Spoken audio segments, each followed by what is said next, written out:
Nous avons depuis quelques jours reçu l'effusion du Saint-Esprit et beaucoup ont été baptisés du Saint-Esprit ici. Beaucoup ont commencé à parler en langue et je sais que ce soir encore des miracles vont se produire au nom de Jésus.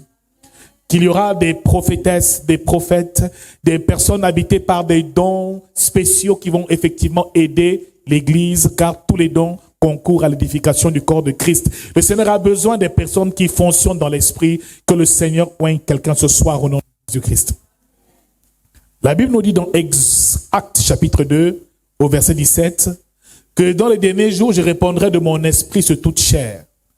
Vos fils et vos filles prophétiseront, vos jeunes gens auront des visions et vos vieillards auront des songes.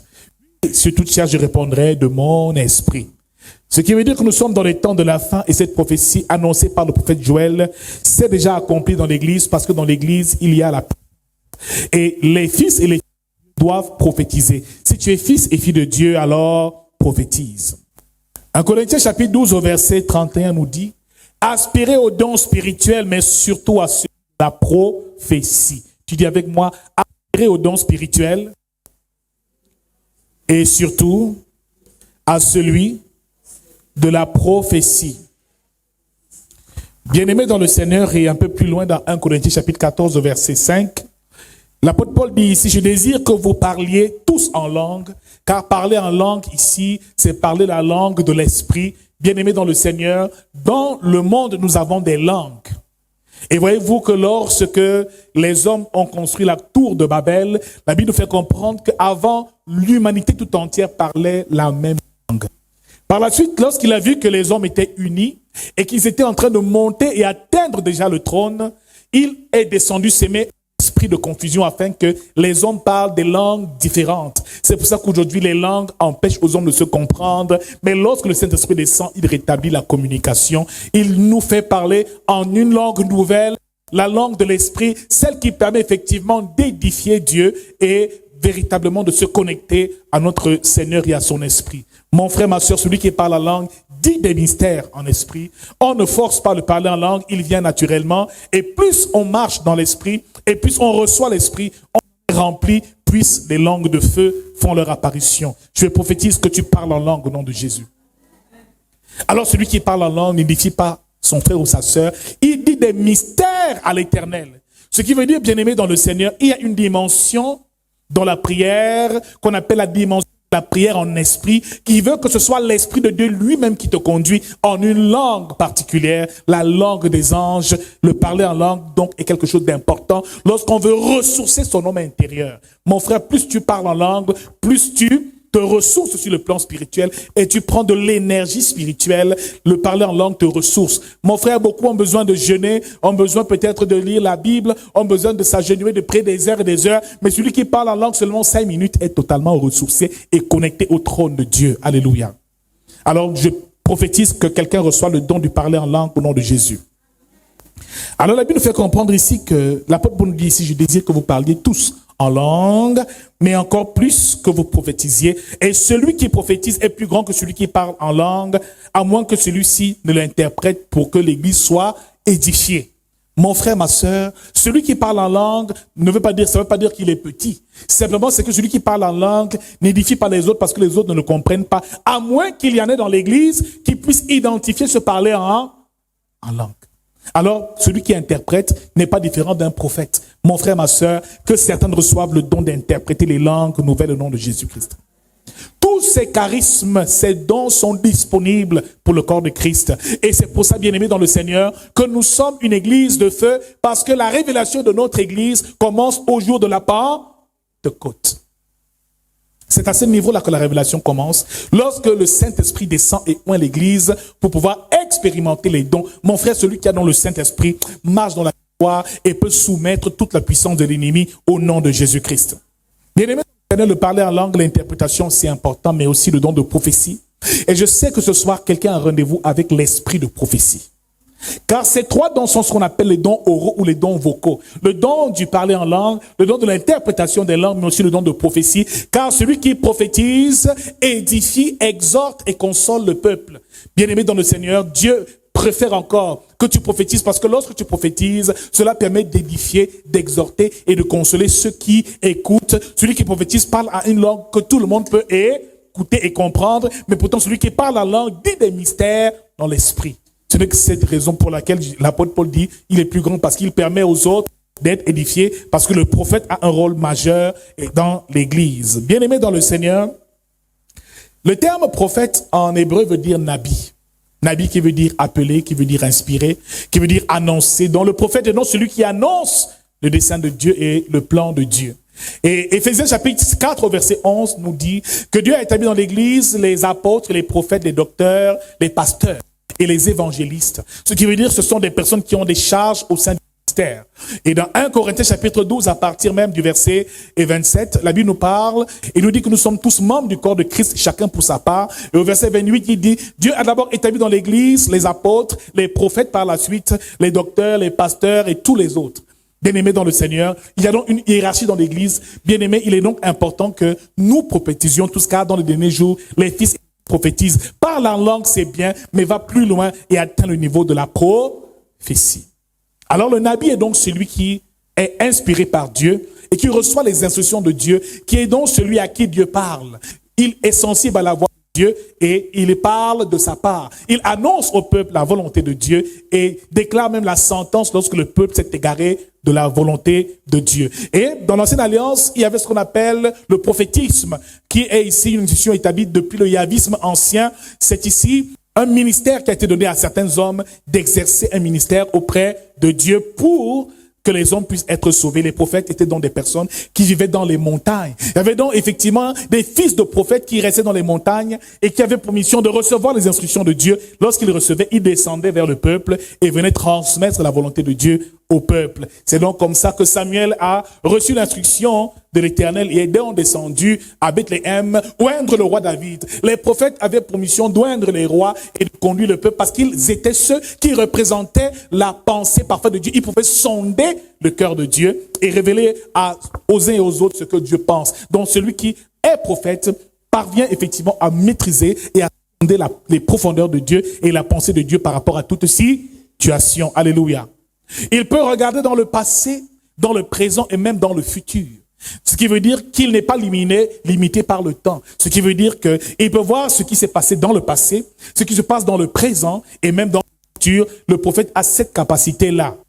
Alors, bien-aimés dans le Seigneur, l'apôtre Paul parle dans Corinthiens, chapitre 14, beaucoup plus de ceux qui ont le don de prophétie, car il y a une différence entre avoir le don de prophétie et avoir le ministère de prophète. Celui qui reçoit le ministère de prophète reçoit un appel de Dieu, un peu comme Jérémie l'a eu. Il était loin depuis le sein de ta mère. Avant que tu ne sois né, je te connaissais et je t'avais établi prophète des nations. Donc on ne devient pas prophète, on est prophète. Parce que c'est un appel que Dieu a préparé depuis la fondation du monde dans la vie d'une personne. Que l'appel de prophète se révèle dans ce ministère au nom de Jésus. Bien-aimés dans le Seigneur, il y a maintenant ceux qui ont le don de prophétie. Le don de prophétie, ça veut dire déclarer les paroles inspirées par le Saint-Esprit, des paroles du présent, du passé et même du futur. Celui qui prophétise exhorte, édifie et console. Ce qui veut dire qu'il y a toujours une parole qui va te toucher. C'est ça dans l'office du prophète. Ça veut dire que chaque message qu'il donne est inspiré directement de Dieu pour son peuple. Donc quand il parle, il révèle la volonté parfaite de Dieu au peuple. La promission de ramener le peuple sur le chemin de l'obéissance à Dieu. Le prophète n'est pas pour dire des bonnes choses, mais c'est surtout pour dire ce que tu fais de mal pour que tu le redresses et que tu marches dans le plan parfait de Dieu. Alléluia. Donc les prophéties selon lesquelles reçoit tes voyages, tes mariages, ton machin, et tout, c'est bien. Alléluia. Mais il va surtout dire répands-toi au nom de Jésus-Christ. Il va surtout dire change de vie au nom de Jésus. Quand un prophète vient, cela fait peur. Quand ces prophètes arrivaient dans une ville, tout le monde paniquait. Un vrai prophète, quand il exerce son ministère, il effraie même les gens parce que quand il arrive, ça veut dire que Dieu est en train de vouloir accomplir quelque chose de terrible.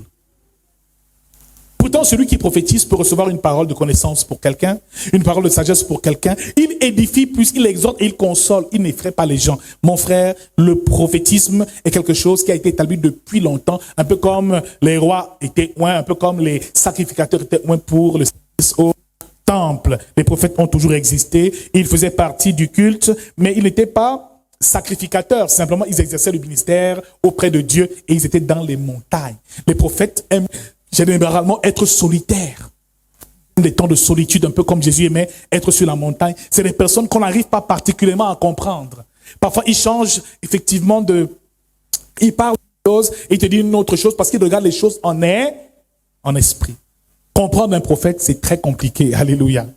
Mais avoir un don de prophétie, c'est aussi bien. C'est le début déjà parce que tout prophète a un don de prophétie. Mais le prophète a, en plus du don des dons de prophétie, un appel prophétique. Ça veut dire Dieu l'appelle pour accomplir une chose. Comme il a dit à Jonas d'aller à Ninive. Comme il a dit à Samuel d'aller auprès du roi Saül lorsque Saül devait être un roi.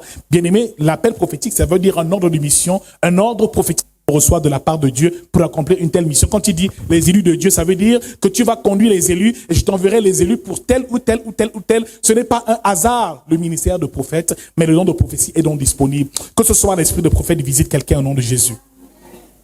Afin que tu puisses sonder le cœur de l'homme, sonder et voir les choses cachées, mystérieuses, inconnues même aux yeux des hommes. Mon frère, on a besoin de ce don même dans nos affaires au quotidien. Les dons spirituels ne sont pas seulement pour l'Église, nous l'avons dit, mais c'est aussi pour notre travail dans le monde. C'est pour ça que Jésus nous a équipés par le Saint-Esprit, pour que toi, en tant qu'homme ou femme qui prophétise, étant assis dans un bureau, tu sauras quand une affaire va marcher ou quand une affaire ne va pas marcher. Ces dons ne sont pas seulement pour l'édification du corps de Christ, mais aussi pour pouvoir impacter le monde et être des véritables lumières. Quelqu'un te dit une chose, par l'esprit de prophétie, tu ressens qu'il est en train de mentir ou de dire la vérité. Tu as un bon discernement que le prophète utilise. Tu as le don de parole de connaissance parce que tu peux détecter le problème de quelqu'un avant que la personne n'ouvre même la bouche. Nous en avons besoin. Que ces dons oraux nous visitent au nom de Jésus-Christ. Mais pour les avoir, il faut y aspirer. Il dit aspire au don spirituel, mais surtout au don de prophétie. Donc aspire au don du parler en langue, aspire au don de prophétie. Si tu n'y aspires pas, si tu ne soupires pas après ça, si tu n'en as pas besoin, il ne va pas se manifester. Le Saint-Esprit est déjà là pour le manifester. Un don, il faut y aspirer au nom de Jésus-Christ. Alléluia. Bien-aimé, le but de la prophétie, c'est donc l'édification. Ce qui veut dire que chaque parole prophétique va édifier quelqu'un. Ça veut dire va lui rendre ministère. La personne se sentira totalement indexée. C'est comme si c'est de moi qu'on parle. Quand le prophète fait son office, c'est toujours comme si c'est de ta vie qu'on est en train de parler. Il met le doigt sur ce qui ne va pas. Le but, c'est que la pensée de Dieu puisse t'atteindre, te toucher, et te permettre de marcher sur la voie de Dieu. Alors, bien-aimé dans le Seigneur, sa mission, c'est aussi de consoler. Il console les cœurs brisés et ceux qui sont dans le désespoir. Édifier, exhorter et même consoler. Donc, quand tu rencontres quelqu'un qui a un don de prophétie, il doit comprendre que sa mission, c'est d'édifier, exhorter et consoler. Alléluia. C'est pas de dire que tu vas mourir demain, c'est fini pour toi. Tu commences à paniquer partout. Si tu ne fais pas ça, tu vas mourir. Non. Il te dit non, voici comment il faut faire et voici ce qui ne va pas. On va prier et ça va aller au nom de Jésus. Bien-aimé dans le Seigneur, il y a donc une différence entre la prophétie et la divination, parce que ceux qui ont un esprit de divination aussi existent, ce sont les faux prophètes et les personnes qui parlent et prétendent parler sous l'inspiration du Saint-Esprit. D'ailleurs, beaucoup de marabouts ont fermé leurs boutiques, sont devenus des prophètes. Beaucoup de malades, vous voyez plus les plaques en route, il n'y en a plus beaucoup. Marabout tel, voyance tel, on ne voit plus ça. Ils ont pris maintenant le vêtement Et quand ils disent des choses dans la vie des gens, ils croient et vous font faire des choses parfois étranges. Et les gens malheureusement sont déçus. Je suis allé dans une église, un type a dit qu'il est prophète, mais il m'a fait faire des choses étranges. Alors bien aimés dans le Seigneur, nous devons donc faire attention entre la divination et la prophétie. L'esprit de divination et l'esprit de prophétie. C'est donc très important à discerner. Et voyez-vous dans Actes chapitre 16, à partir du verset 5, Paul et Silas rencontrent une femme avec un esprit de python qui disait des choses exactes. Ce qui veut dire que le diable peut aussi dire des choses exactes dans ta vie. Donner le nom de ton grand-père, de ta grand-mère, la couleur du sous-vêtement que tu portes, savoir la nourriture que tu as mangée à midi. Alléluia. Le diable a des démons qui ont pour mission de détecter et de découvrir un certain nombre de choses. Ce sont des démons, des esprits qui vivent depuis qu'ils ont été chassés du ciel. Donc, ils ont connu les grands-parents et les démons des familles connaissent et savent exactement ce que tu fais et comment ils te tiennent. Alors, ils peuvent te localiser dans une assemblée. Alors, bien aimé, il va falloir faire la différence entre l'esprit de prophétie et l'esprit de divination. Alléluia. La Bible déclare que cette femme faisait la divination et procurait un grand bien à ses maîtres, dont les gens venaient payer beaucoup d'argent, des fortes sommes d'argent pour pouvoir recevoir un message venant de la part de Dieu, autant pour moi. Alors le premier signe, la première différence entre la prophétie et la divination, la première chose, c'est que celui qui pratique la divination a un but, c'est le gain personnel, le gain matériel. Il ne prophétise pas pour la gloire de Dieu, mais prophétise pour la gloire de son ventre. Donc, chez lui, tout est payant et parfois, c'est des sommes exorbitantes qui demandent à des familles et à des hommes. Tu te rends compte que derrière tout cela, il y a toujours un problème d'argent qui se pose. Le but, c'est le gain personnel. Cette femme procurait un grand gain, de l'argent à ses maîtres parce qu'elle prophétisait, elle disait des choses et malheureusement, les gens tombaient dans le panneau. Ils recevaient des choses vraies, mais le problème, ce n'est pas la prophétie, mais la source. Qui te donne l'information? Si la source est diabolique, cela ne peut que te procurer du chagrin. Le but ici, c'est le gain.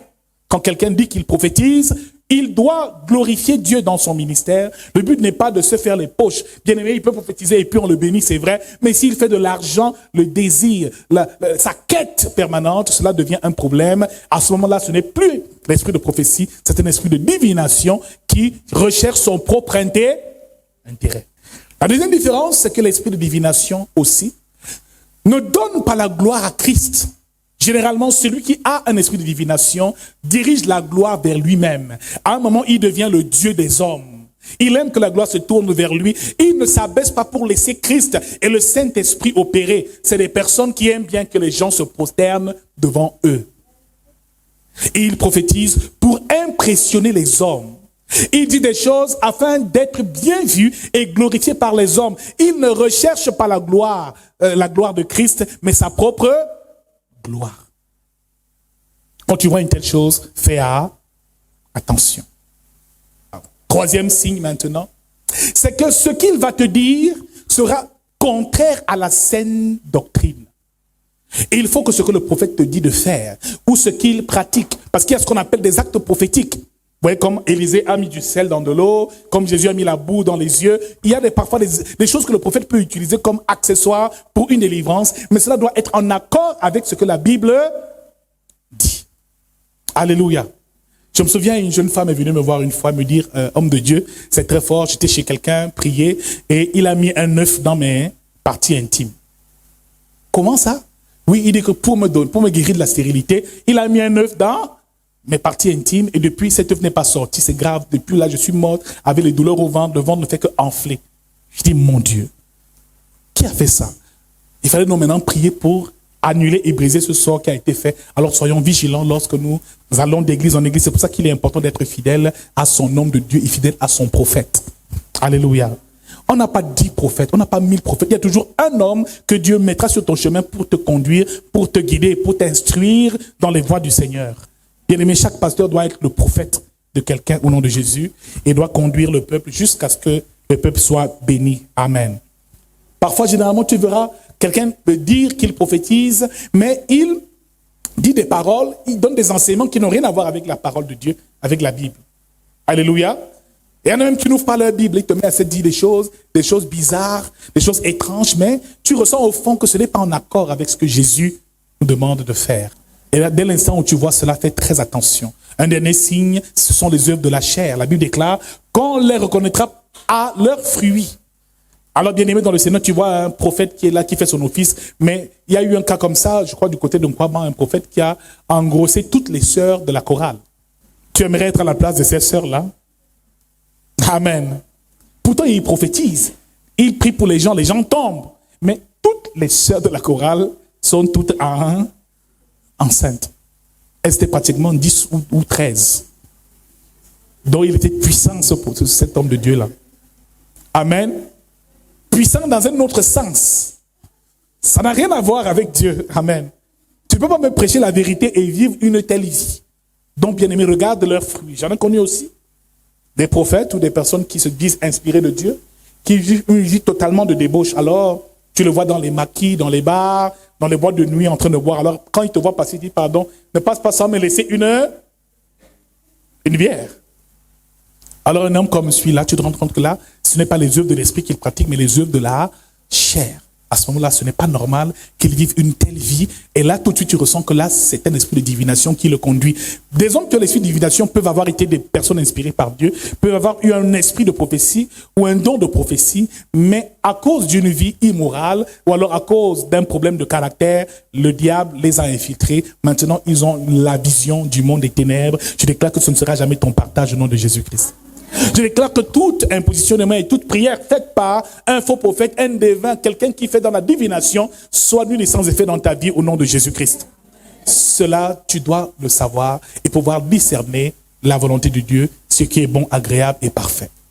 Bien-aimés dans le Seigneur, ce soir, nous allons donc prier pour que les dons oraux nous visitent et pour que le don de prophétie nous localise. Mon frère, Dieu a besoin des prophètes et des prophétesses.